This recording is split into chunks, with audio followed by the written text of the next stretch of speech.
në tërësi. Kjo për shkak se është një protestë që për hir të së vërtetës lindi nga një incident,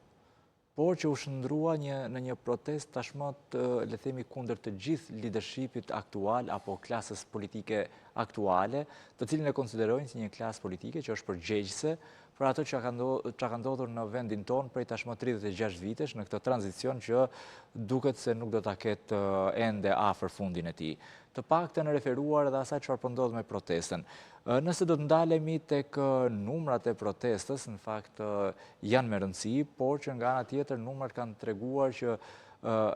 kanë mbështetjen e qytetarëve edhe këta protestues, ndonse në shesh nuk i shohim në ditët normale, pra pasi vlen theksohet ka edhe një lloj lodhje në fundit, por mbi të gjitha është edhe koha kur një pjesë e mirë e qytetarëve kanë marrë pushime dhe patjetër që ndonse e konsiderojnë emergjente situatën aktuale politike dhe ndryshimet që duhet të vinë, nga ana tjetër nuk mund t'i mohojnë as ata familjes tyre ndoshta atë pushim që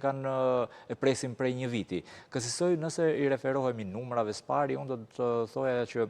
nuk mund të flasim për një protestë, sepse kanë dalë teza që kjo protestë tashmë po dështon, e njëjti qëndrimi ishte edhe nga ana e grupit parlamentar të Partisë Socialiste, pra nëse i referohemi deklaratës,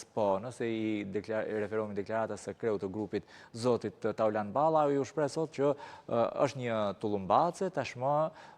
e shpërthyer, e plasur, pasi sipas tij ajo për cilën ishin ngritur qytetarët as nuk po preket më si tematik, bëhet fjalë pra për incidentin apo edhe për projektin në zonën e Zvërnesit, por është ndruar një, si të thuash, betejë, siç e konsideroi ai, një betejë politike ndaj qeverisë aktuale nga forca të ndryshme brenda apo dhe jashtë